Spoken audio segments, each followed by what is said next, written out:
No. All right, so welcome everybody to another installment of the newly created spring sessions, and it's titled maybe just a little bit. Actually, can you confirm if No, he's good, but you can scoot in if you want to close the gap. All right, so then you're good then. So welcome. It's February 3rd, and this is our second installment of the spring sessions. It's an initiative that's meant to give students an opportunity to have what we're describing as unplugged conversations with practitioners, industry leaders, friends of the program, alumni, all of the above.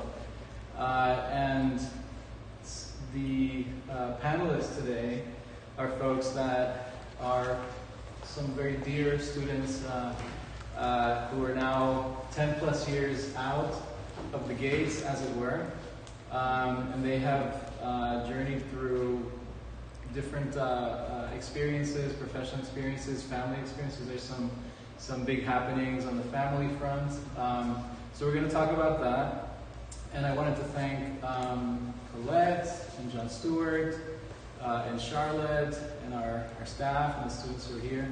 And it's really a conversation for you guys to chime in. So the way that we have been doing these is there's a series of prompts and questions we're going to talk about, and the conversation might, veer here and there, and then the students get to ask questions at the end.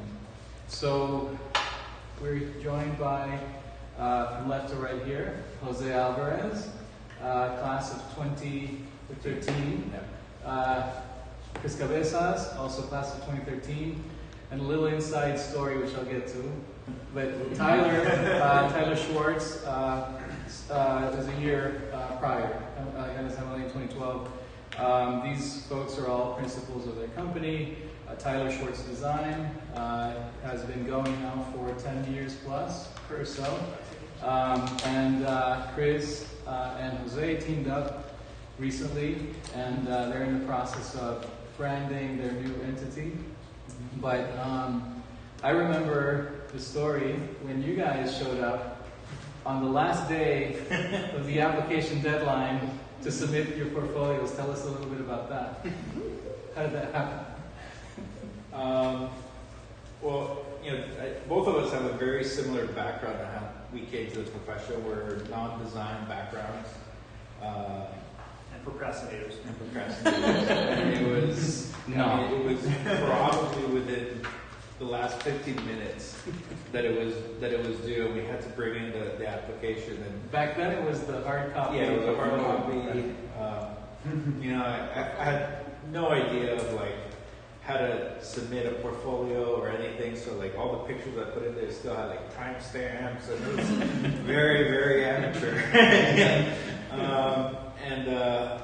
We ran into each other at MMC, at the campus, in the gallery, and we're just kind of walking around after submitting the portfolios. And I'm like, oh hey, how's it going?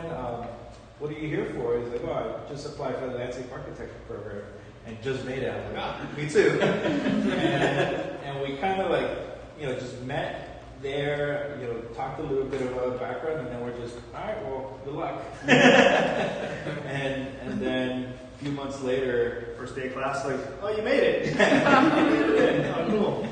So this was probably 2010 then. Yeah. Right? 2010. So, amazing. So, and they never procrastinated ever again. They learned their lesson.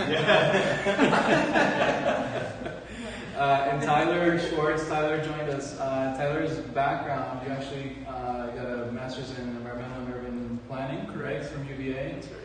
Back in 2007. And what made you think of landscape architecture? What was environmental and urban planning not doing for you? So, I'd like to think of things as sort of a long-term commitment when I engage myself on a problem, whether it's in urban context or environmental context. And, I got a little bogged down by the amount of time it takes to actually go through policy, bureaucratic agendas, and wait for things to happen over the course of, say, a decade. And I wanted to see, get a more nitty-gritty, hands-on, feel for how landscape architects solve problems because it seemed to me that they work a lot harder and a lot faster to do things that a planner normally takes in that time. And so without political agendas and all of these other things that can conflict solving problems, as a planner, you're kind of at the mercy of political agendas and a political machine that is working in all kinds of different directions. So, and when I went to go into MLA to get my Master's in Landscape Architecture, I realized that after working in the field and planning and getting my feet a little dirty and trying to understand what design can actually do in a process of, say, 3 to 6 months even, I got really excited, to learn how urban ecology and greenways and all of these really cool things that are happening up in the north, how can we bring that back to South Florida and use that, some of these modes of solving really interesting, complex problems. Because you're a native of Miami, right? Yeah, I'm a native of Miami, and I'm just sick and tired of all the traffic and the poor pedestrian planning, and you can't walk your dog without getting hit by a car and that kind of thing. So I thought that naturally landscape architecture was kind of the way I should go. So yeah. Even though the timelines, I have to say, it's still not like it's overnight. There's still it's still like, not. It's still a waiting game. It's true. It's true. So business, what made you think of landscape? You guys came from something totally different, right? Why landscape architecture? Well, my family's business is in landscape. So my dad has a landscaping company with a nursery, so I grew up with it, but it was more of the labor side of things. Mm-hmm. I worked with him for a few years, doing the labor part, digging the holes, driving the trucks, riding with a crew, and after a few years of that, I just did not want to dig a hole again. So I wanted to learn more about the design side because I was really interested. And I had a little detour where I did music for a few years. I was going to ask you, because that's the background that I remember. And if I remember correctly, the band was called Agent Felix. That was in undergrad. Oh, wow. So what was that all about? Well, we toured. We were a punk band in Chris is the a guitarist. early 2000s. You play guitar as your thing. But I was a bass player in that band. Yeah. And yeah, we put albums out. We toured the country in a van. We played all over. 2 months on the road, living in a van. That was fun. I did that. Then I worked with my dad's landscaping company. Then I said, let's go back to music.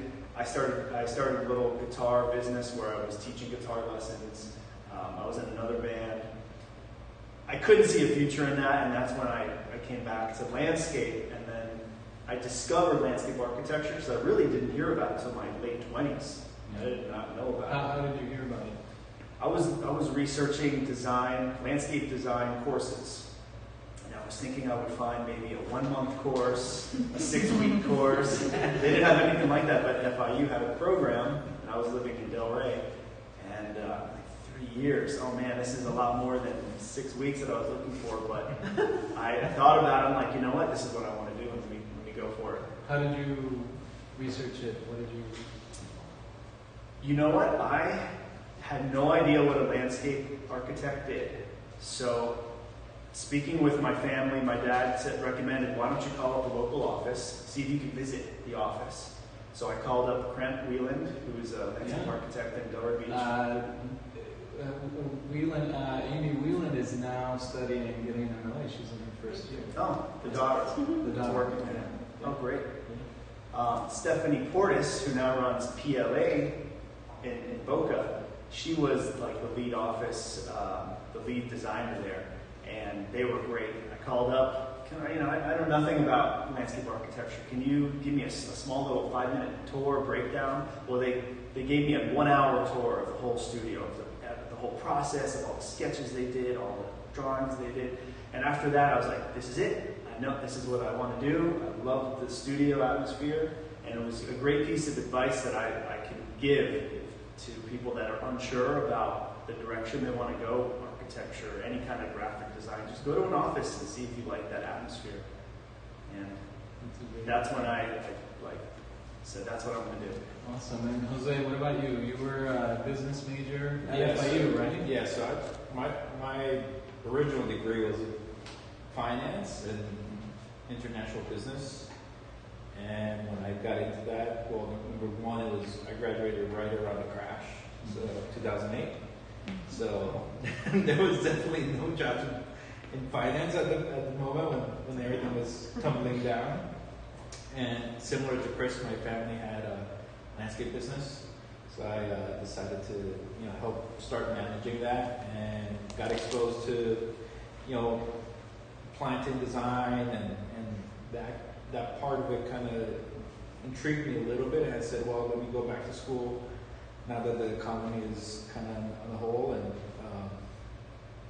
let me do something that I can bring back to the business later on. And when I got to school, it was a completely different world that I imagined. It was such a much bigger scale of things that you could do that I was like, well, it was a very pleasant surprise. So it was always kind of a business mindset that took me to landscape architecture, and then just really enjoyed the design aspect of it. So. And we'll talk more about this, but I think that's a very complimentary thing. I think a lot of times we get often really enamored in the romanticism of what we do as landscape architects. We forget about the fundamentals. You have to run a business, you have to build, you have to chase clients. There's all these things that are really important. So Tyler, you started your company really shortly after you graduated, right? That's true. So 2012 graduated, and then Tyler Schwartz Design, you did that. Yes, and a year later. Even before all of that, so I worked with Mario Rivera Design up in Palm Beach, in the town of Palm Beach, and got exposed to a very classical form of landscape architecture that I had never worked in. And so he kind of exposed me actually into a whole series of projects that I had never really thought existed in Miami, just because it's very traditionally correct in the way that they work, and they're very skilled at understanding the architectural history of all of their sites, and are very. It got me kind of thinking, how do you become astute to historic contexts, and how do you work within a budget? And that was my first experience, managing, running projects, and projects that exceeded 100K easily, and so it kind of opened my eyes up to the business management aspect of it, and how much can you truly make off of a project, and that kind of thing. I mean, obviously, being a drafter is a much lower wage than you'd be as a lead designer or principal. But it kind of got me into the understanding of how the concept works from the very beginning, and then how the drafters actually help make it happen through dialogue with the designer, and so that was kind of an interesting. But then you went on, I think, you described what you do as like an urban ecologist at heart. Yes. And that's kind of in a different end of the spectrum in a way. Right. So tell us about what you do, and what's your typical day, let's say. Sure. So typically, a project. If I get called into a site to take a look at and see how I can offer services, I usually ask the client a questionnaire. Not the same questions for every client, of course, but I always like to make sure that the client's in tune with my line of thought and the way that I work, and I don't just take whatever projects come my way. I like to make sure that the client is interested in either native ecology or native pollinating plants. Not just for the reason of aesthetics, but do they want to give back, right? That's one of the questions I ask myself. Does this kind of client want to give back to where they live and actually add some value to the landscape that is more ecological than so much more market driven?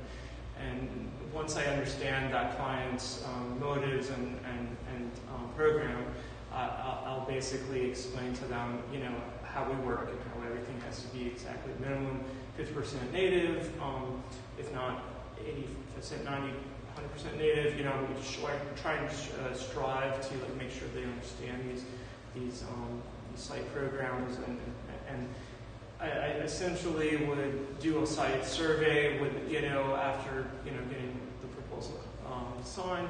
and a deposit, and we try to do like very heavy vegetative analysis on every project, initially speaking, to make sure that is there any native plants that need to be saved? Can we relocate things that are there? Can we work with what's there? Do we have to start from scratch? All those questions get answered eventually, and so we'll do the rundown. No, I think that what you're saying, like, does the client want to give back? I'm assuming that you don't start the conversation that way, right? Not really. No. How do you get to that? It's an internal question I ask myself. Is this client willing to give back? Not there's the dollar. We start off with other. What are the hints?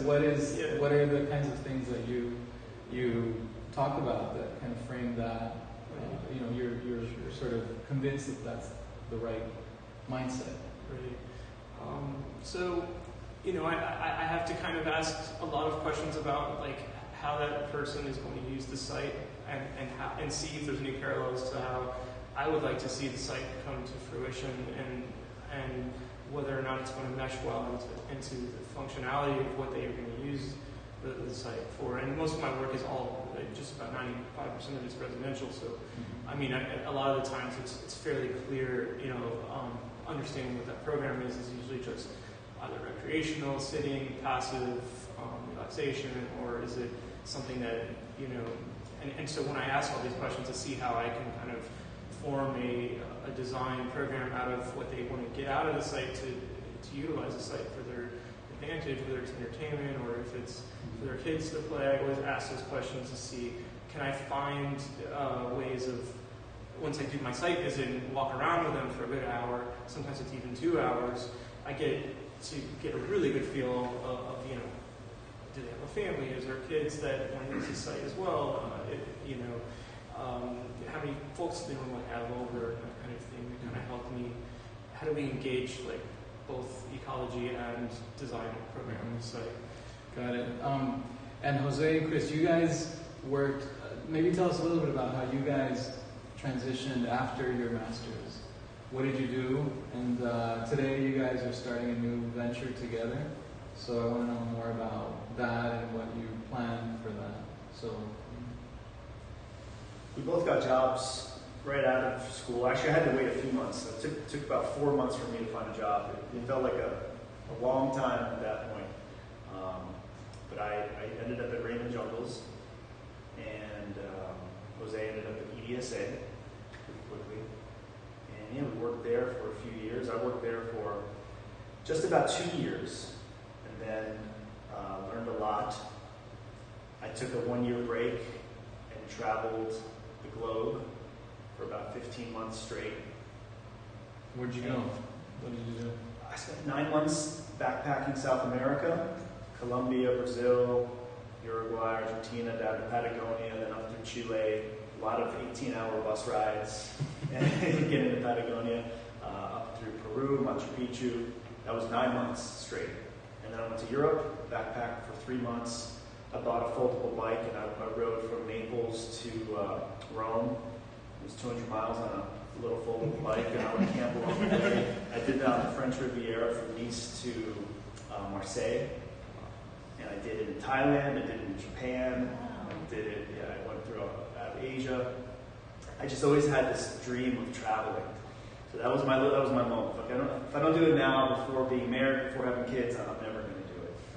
So I remember when Chris told me that he was going to do this trip, and I'm like, man, that sounds so amazing. Can I go with you?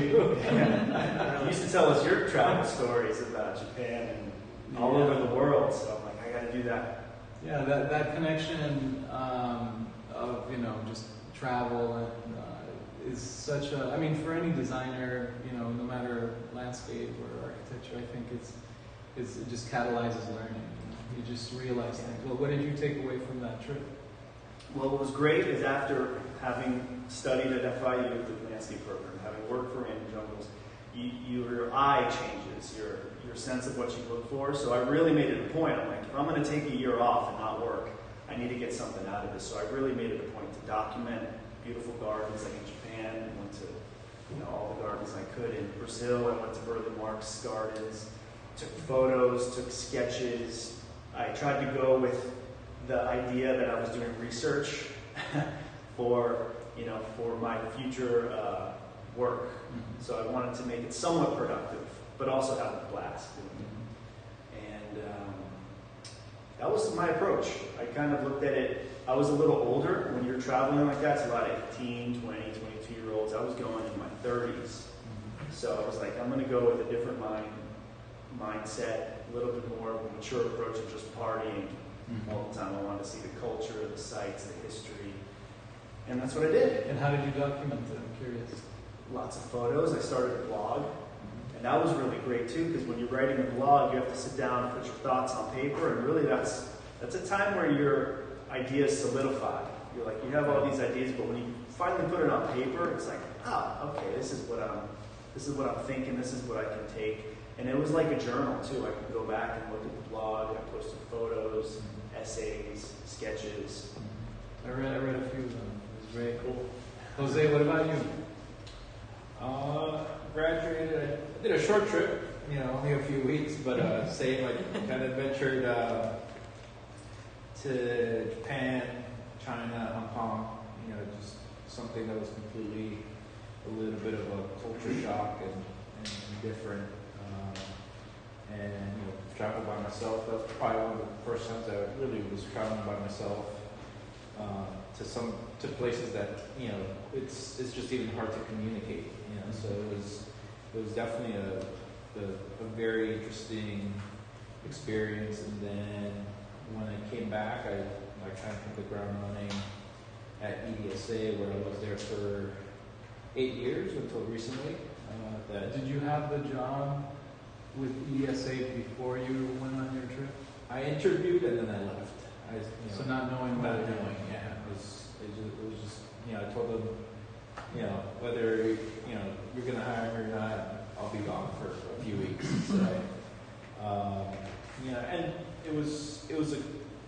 I think we were kind of lucky when we graduated, because it was just when the economy was starting to pick up. So there was definitely a demand for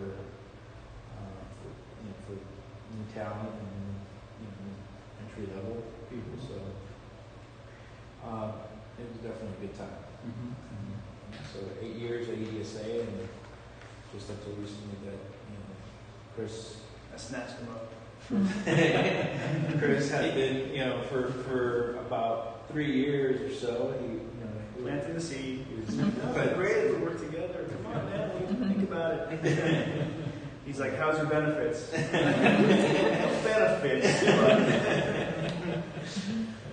And what's on the horizon for that? What are you guys focusing on? I mean, we see some of the wonderful work here. What's ahead? I guess what's ahead in terms of, in the immediate sense, but then also what would you like to be ahead in the long term? I think that would be the way I would ask. Well, right now, it's been great. Because just like Tyler, I worked alone for almost 5 years. And the first few years, it was fine. There wasn't, the business was slowly coming and growing. And every year, I grew almost 100% every year. It was like a really great trajectory. And I could handle it, doing all the work myself. But then it got to a point where it was just overwhelming. And I just can't say no to projects. When they call, I want to get them. And I'll just tell them it's going to take a little longer if they start building up. We focus on residential, but really we take a lot of different projects. We have hotels, we have commercial centers, shopping centers. We just sent a proposal for an airport. So it's a big scale. And Jose, with his EDSA background, doing resorts and bigger scale properties, it was just perfect that I was focusing on small scale. He has the large scale experience for so many years. So right now it's been great. We're just collaborating in the same studio. It's great when I'm designing and I have someone there that I say, hey Jose, come take a look at this. I have a question. Like, I'm kind of stuck on this spot. I don't know really what to do. Maybe he can throw out some plant ideas or just circulation ideas, and it's been awesome. I didn't have that for a long time. For the future, it's to have the most fun possible, have a successful company where we do what we want to do. We get the projects we want to get, and grow the little studio. You know, get more people on board, help other people, you know, have the same amount of fun and with the same amount of passion that we have. Yeah, it's such an important, I guess, line in the sand, this idea that, I mean, we labor really intensely, but it's also about getting some satisfaction out of it. That's encouraging. That's one of the important goals. Tyler, what about you? What are you thinking, you know, kind of your long-term vision for where you're going? Right, so, well, for one, my sights are on getting my license, of course. I've got half of it done so far, and it's just happening a lot slower than I wanted it to. But regardless, I still work with our LAEUD, and I still work with our architects, and have great relationships with both of them. And sometimes that helps me in the long run to pull projects that I wouldn't actually normally be a candidate to take on. So, you know, working interdisciplinary with other folks, like other GCs, for example, is one of the big things right now. It's just like learning about, you know, how do other people work with a design build turnkey type of project. And I'm starting to get very interested in doing more design build turnkey projects where I'm more project manager, almost 80% project manager and maybe 20% designer toward the back end, but in the foreground, you know, front end projects, I'm doing a lot of the site layout, early site layout planning strategies and site planning strategies with the architects, not letting them do it for me, but being more engaged and involved early on. And I've started doing that now with another architect that I'm working with. I really kind of see myself exploring into that, you know, field of larger interdisciplinary projects. Maybe not so much resorts or hotels, maybe larger residential projects that have a lot of land where I can actually make more of an impact as a more ecologically aware designer. But aside from the whole ecological design aspect, I mean, I would love to get more into pool design and learn a little bit more about that. I've only done a couple of pools so far, and they've been remodels, not new construction. So that's something, the new construction aspect of the profession is. And among the things that you have done, what would you say are like some of the more memorable projects, or what made them memorable? I guess that would be. Yeah, I would say the projects where satisfying. Yeah, the projects where the clients give you the most freedom to be yourself and operate freely and suggest and recommend strategies to solve problems that they have. And, you know, for example, there are one project in Miami Beach, which I have a few pictures of, where, you know, it's kind of a serendipitous, unfortunately very sad ending, but we got the project finished. I did the rough sketches for it, and the client pretty much went from the get-go with our original concept design, didn't change anything, so yes, all the way through. And it turned out to be like a year-long project, and it was an old historic 1930s you know, remodel that was gutted from the inside out, literally from the kitchen all the way out into the backyard. And we remodeled the pool, we remodeled you know, the landscape and lighting system, the whole 9 yards. And then the very last month that I heard from the client, we find out that he loved it, everything was great. And the following month, this is the saddest part, is that he actually passed a month later after I heard from him. And it was one of the most saddest projects I've ever done, but at the same time kind of feel, in a way, happy that he was at least happy with his home. He got it. So did that's the one right there. Yeah, it did. That's part of some of the pictures of the abandoned plaza that we've designed and that kind of thing. But you know, it was bittersweet. Bittersweet. You would definitely say that. Yeah. And Jose, Chris, what about you guys in terms of projects that have taught you something, projects that you come back to? I mean, definitely during my time at ESA, I got to, you know, some of the projects that came through the doors there were, you know, just so unique. But a lot of the, you know, when you look at bigger projects, they're a labor of love. I mean, there's projects that I worked on for 6-8 years. You know, for one project that I think you're actually familiar with, Grow Vial. Was one of the first projects that I started when I was at EDSA, and still not built. So it took us about 6 years to get a tree permit. You know, fighting with the city of Miami. So it was every time that they would lose a reviewer, we would have to start the process all over again. Yeah. Because we went through about 4 reviewers, so it was quite fun. Yeah, I mean, so you know, definitely, you know, some of the bigger projects, it's interesting to see how, you know, there's the foresight that you're probably going through a 2-year approval process, design process, and then another 4-year or 2-year construction process. So it's, you know, from when you start drawing to when it's actually completed, it's, you know, 5-6 years down the line. So it's interesting to see how, you know, especially when you're working with big real estate developers, they have the foresight that the market is going to be there for the type of product that they're selling, and so, you know, that was one of the things that actually interested me the most, is, you know, dealing with a lot of real estate savvy people in building multi-million-dollar projects. Yeah. But yeah, when you're in charge of, you know, budgets of 30, 40, 50 million in landscape alone, it's pretty intimidating at times. But yeah, definitely, I think it has prepared me for a good future in terms of being comfortable in any setting. And I think that the idea of being patient, I mean, in a way, it's like this. It's faster than planning, but it's still a significant wait often. I mean, not only when you wait to put things on the ground, but then, you know, waiting for those to actually mature and get to the point where they actually look like the things in your renderings, right? And Grow Vial, actually, my studio has been working on Grow Vial on a different part of the island. Grow Vial it's in Coconut Grove. It's a man-made island. It was done in the 70s. 3 big towers, and we're on it now for our 5th year. And it's still, you know, I can see another 5 years of work, and, you know, little by little, it's just. Yeah. It's always interesting when the project that you're in has a website dedicated against it. So we've been to a couple of those. There's Save Grow Vial was pretty much everything boycotting the project that we were doing.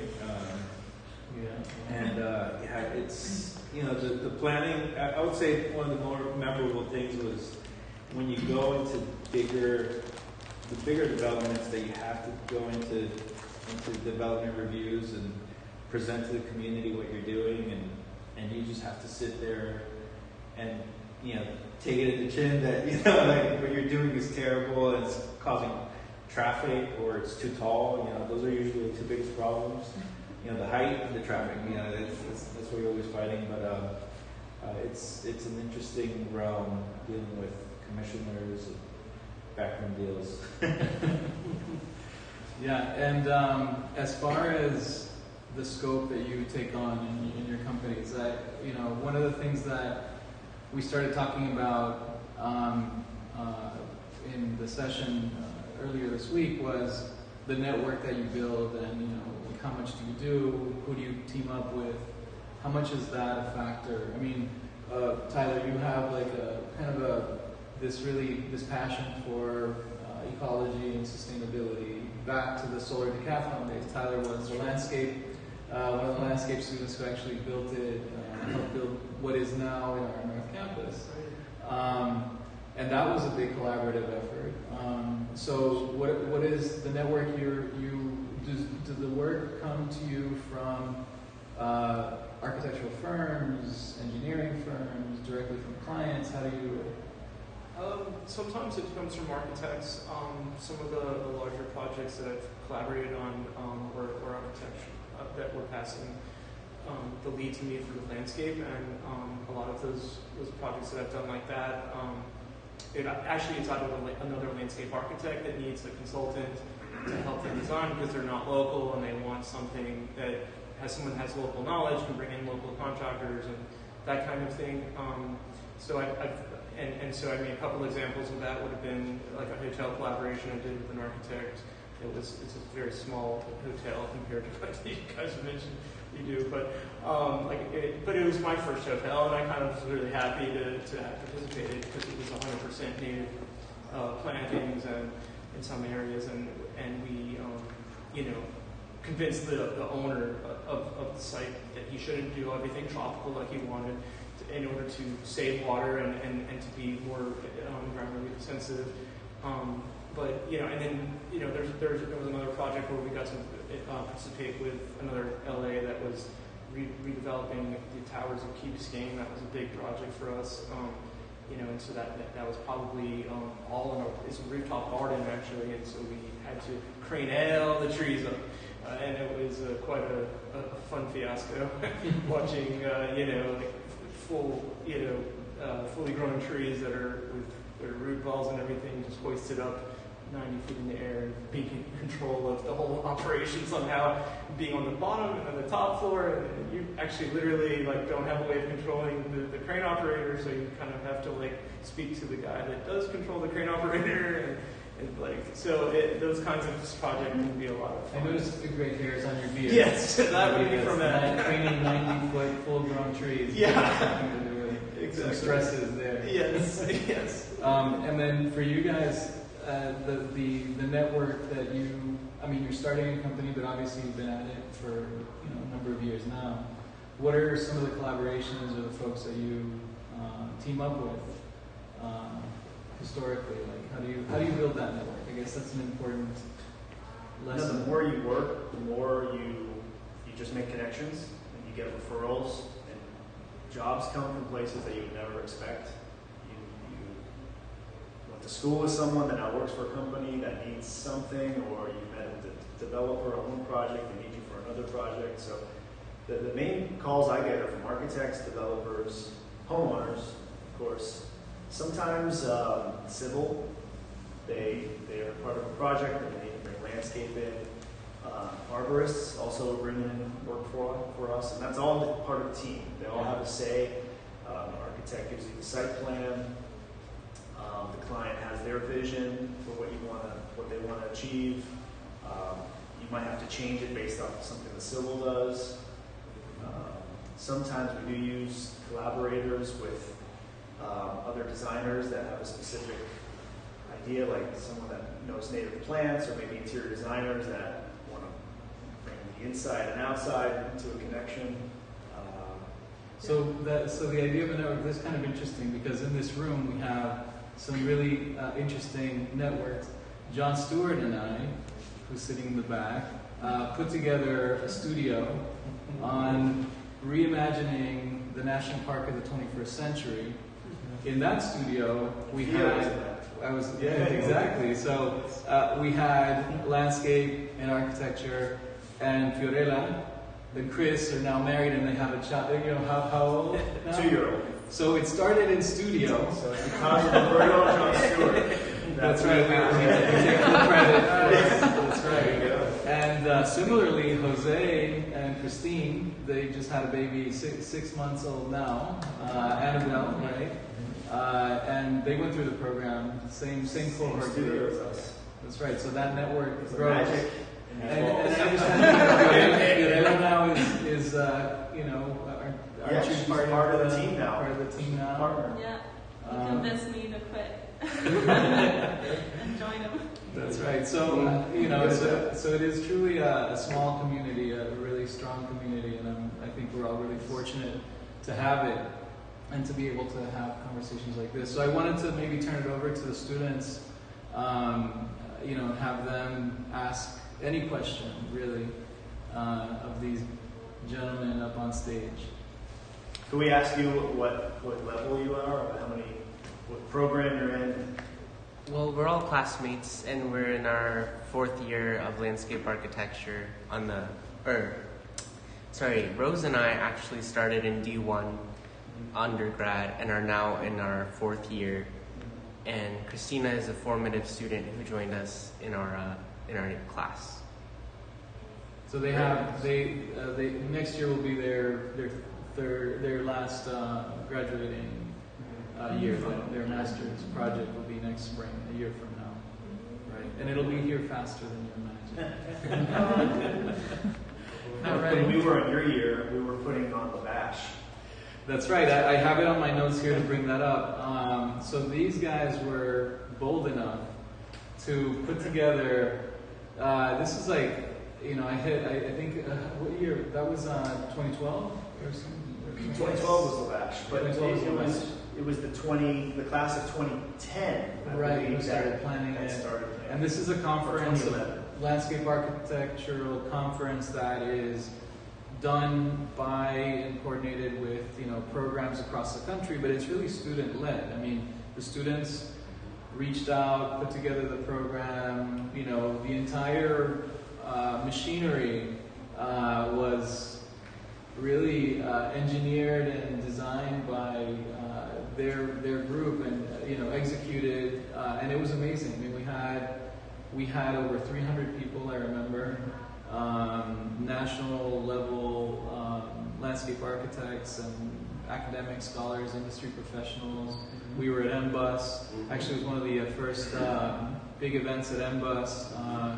Did gallery, and social events. We had lectures. We had tours of the Everglades, bike tours around Miami Beach.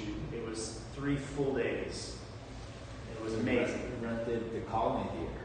The Colony Theater rented, yes. Where we had some lectures as well. And then Jungle Island. Jungle Island was the big event. Final bash. Yeah. That was amazing. It was amazing. You think about that, it's like, wow, it was a big deal. I remember I lost like 20 pounds.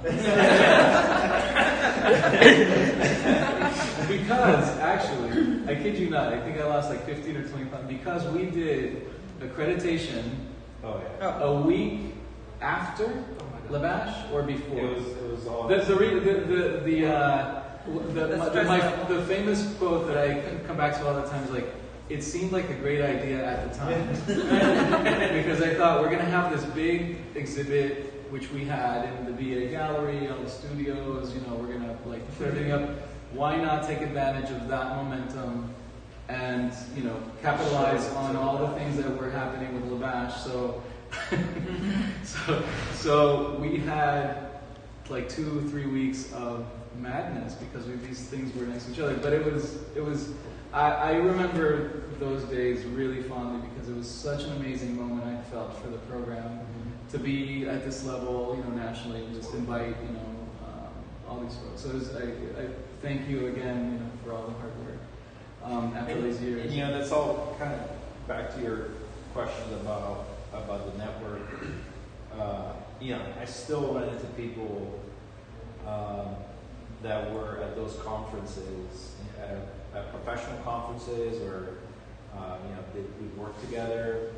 So it's when you're starting your career, it's always important to kind of keep that close relationships. Even if it's with if you're an entry level landscape architect at a firm, you have to coordinate with an entry level architect at a different firm.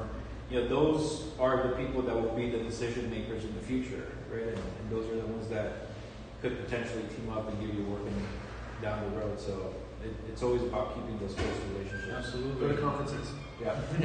Okay. Other questions? Yes. You guys? Christina, Raymond, Yes. Rose. So do you guys have a foundational business concept? Not one that's like technical to owning a firm or something, but like a specific Mission statement? Not like a philosophy, yes, like a rule or a way you see things.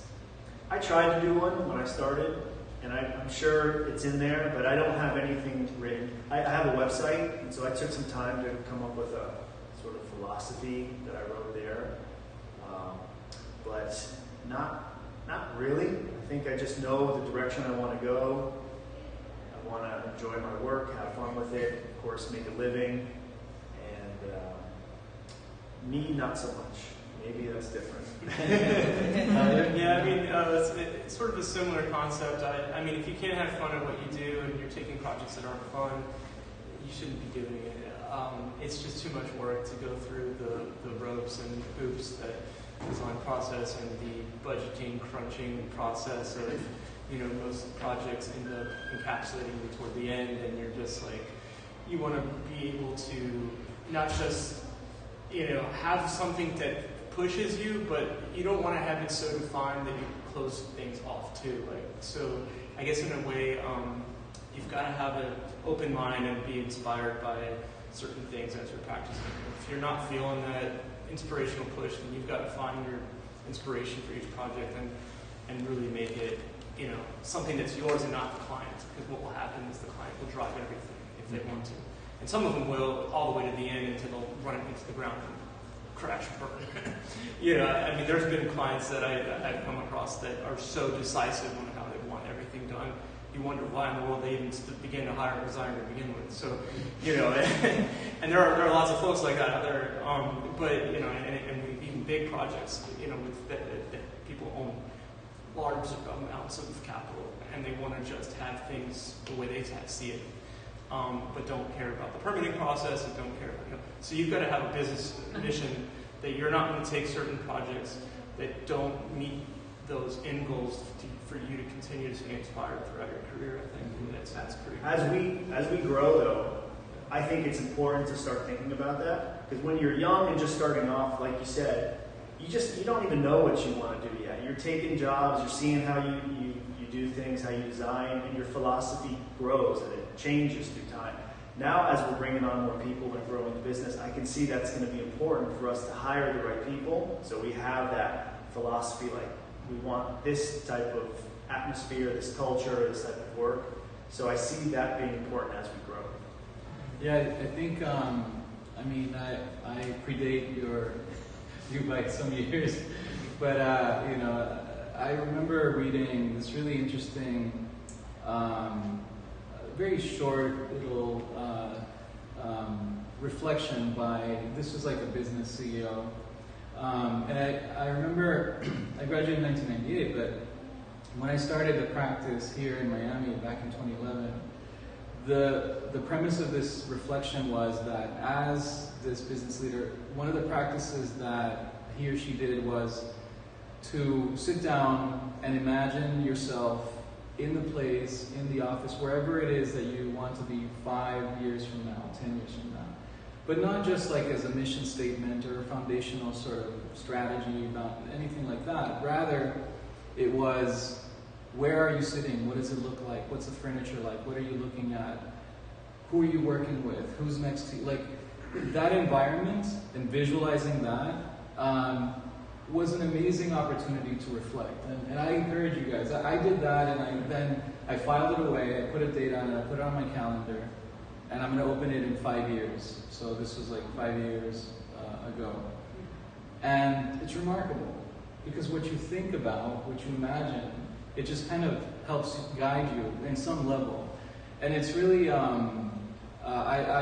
for anything. You guys are studying, what do you guys picture yourselves doing, seeing, being 5, 10 years from now? And it's very important, obviously, for a company, for a firm, because that's kind of your guiding light, or at least your comfort that you're heading in a direction that's really the one that you want, not the one that's kind of given to you, which goes back to your point. I completely agree with that. The visualization, the really clear picture of where you want to be. I've done that my whole life always, and it's just amazing that your dreams can come true. Those visualizations become reality. This is great. Yeah. Other questions? Christina? How do you guys, since procrastinating was an issue in the past, how have you Don't look at managed me, that? Christina. I never procrastinate. Me either. Yes, and I have a note on that. Have you guys ever, thought of it as, actively working against your procrastination habits, or actively owning it and fully saying, accept them. Yeah. The trick is to become so busy you have no time to procrastinate. That's true. Yeah, I can't even think about procrastinating now, because I'll have people calling me and clients Google negative review, that's like my worst nightmare. Yeah. Yeah, so I'm still a procrastinator. More in my personal life now than business. But that's a good strategy. I mean, I call it painting yourself into a corner. You really set it up so you have no choice. Yeah. Actually, I would just advise you guys not to work from home. Okay. Because I've been doing it for the last 10 years. And, maybe if I wasn't, now I'm working in a collaborative office environment with other disciplines that we're doing architecture, interior design, and a whole bunch of other things that I'm like somewhat curious about that might help, fill the voids in some of my work that I don't know that exists, yet, because I don't collaborate with other people as much in person, so to speak, anymore, like because of COVID and other reasons. But I mean, there's things that, back to the planning of your visioning and where you want to be. Like, if you feel like that collaboration, like you find in studio, is something that you love and want to have always, then obviously surround yourself with people that are going to help be formative to your practice and be near those people as much as you can, whether it's at conferences or if it's at, any types of lectures and speakers that give talks. I mean, try and surround yourself with those kinds of people that feel like they're not necessarily going to be mentors. What they could be mentors, but they may just be at the same level as you, just trying to make it through their careers. But that helps a lot. I kind of miss that in a way. And I procrastinate because of it.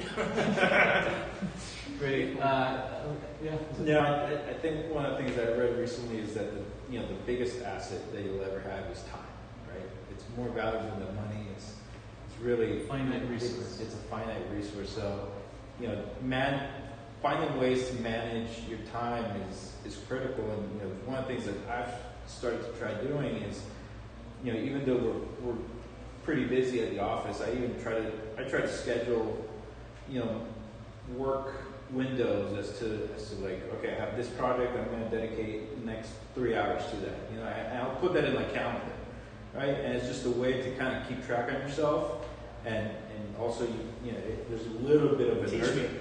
There's also a little bit of an urgency that you have to accomplish this task that you set yourself to do within a time frame, right? And it's a little bit of a mind trick. I mean, if you don't, it's a personal deadline, but I've read that tasking these things into a calendar rather than doing a to-do list is way more effective, because a to-do list, how many times have you just left it empty or unchecked? It's just, rather than if you keep it on the calendar, all you have to do is reschedule that task, and it's still in your calendar, rather than keeping an ongoing list that never ends. That's a great strategy. All right, so we're at the point in the conversation where we ask some rapid fire questions. So they don't have to be like one sentence, one word, but just brevity is kind of what we're after, and maybe you can add to that. So, you guys ready? Let's do it. Okay. So, where would you like to travel next if COVID or budget wasn't an issue? Tyler. Nepal. Have you been before? Yes, but I'd like to go back. Okay, return to Nepal. Good. Is it Europe? Yeah. Yeah. Any particular place? France and Spain and Italy. And budget wasn't an issue. Another year of travel for Chris? And Central America as well. Good. Yeah. I told Chris that before I'm 40, I'm going to base camp in Everest. So that's nice. Wow. So that's a goal. That's awesome. All right. Good. My wife would tell me if I said that. Why don't you consult with your second wife?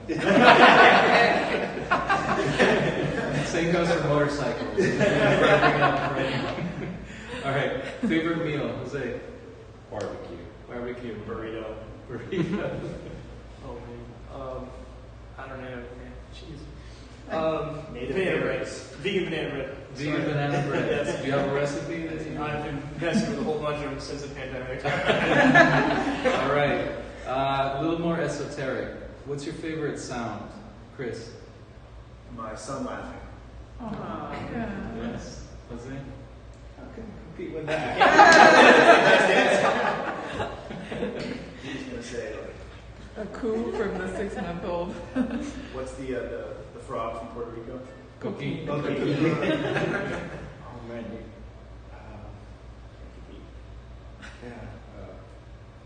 cash register. That is a good sound. Definitely. I have that in the office. Every time we get a deposit. It does. Off the top of my head, oh gosh, I guess you could say the chimes in my backyard. I don't know, that's a corny Is answer. that it? Yeah, that's good. Absolutely. All right, non-landscape related favorite pastime. Tyler, what do you do that's non-landscape, directly landscape related? Other than making banana bread. Yeah. You got that one. Yeah. I mean, cooking is a huge Cooking? favorite pastime. Okay. But, you know, biking is also a big one too. Awesome, very good. Yeah, Chris, Guitar. chorus, and Jose, Cocktails. cocktails. Have you become an aficionado? Yes, that's. What's the right word? Mixologist. Mixologist, right? Yeah, I've started to plan our travels around alcohol. So, yeah, we've done. You know, we did a trip to Scotland and visited a bunch of distilleries. Went to London, did a bunch of gin Napa distilleries. Valley, have you been? The wine country? We were just talking. I stick with the hard stuff. Very good. No, the pandemic definitely. I think that's true for a lot of folks. Not that I'm. All right. Favorite musician or music genre? Jose. Queen. Queen. Yeah. The Beatles, the best of all time. Yeah. But punk rock for the genre. Punk rock. Okay. Good. Probably for me, Lee Scratch Perry. Scratch Perry. Lee Scratch Perry. Lee Scratch Perry. Yeah. He's a Scratch the Perry. dead master from the back in the Whoa. reggae days. Reggae. Yeah, he's like pre-reggae, like Oh. before reggae became a thing. Like, Oh, this Yeah. is what's important. We're gonna have to. I'm gonna do show notes. Put this down. Lee Scratch Perry. That's right. yeah, I think Chris knows. Very cool. Favorite visual artist? Chris. I love Wes Anderson's movies and the way he shoots. Oh yeah. What's up Budapest? Yeah. Beautiful. Yeah. Jose? That's a good one. Man. Yeah. I guess I had a favorite. So, you know, I would go with Tarantino. Yeah, that's a good choice. Um, Doesn't have to be a I'm just thinking filmmaker. photography. Yeah. Ansel Adams probably. Sure. Yeah. Very cool. All right, just a couple more. What is on your reading or listening list right now? Cryptocurrency. Good man. Yes. Stay ahead of the curve. I just finished, what is it? Stillness is Key, which was nice by Ryan Holiday. But my favorite books are biographies. Yeah. So What's one that you enjoyed recently? Well, I loved Homestead's biography. Mhm. I just read Rockefeller. It was great. Thomas Jefferson and Franklin. Those are my favorites. Awesome. I'm sure there's more. Yes, yeah, absolutely. I've been trying to read Thoreau. He's a travel writer. Yeah, and he's written some amazing books. He's very Paul far Thoreau. ahead. Paul Writing- Thoreau. Paul Thoreau, yeah. Thoreau. Writing the Iron Rooster. Yes, that was Yeah. one of them. I've got one of his latest books.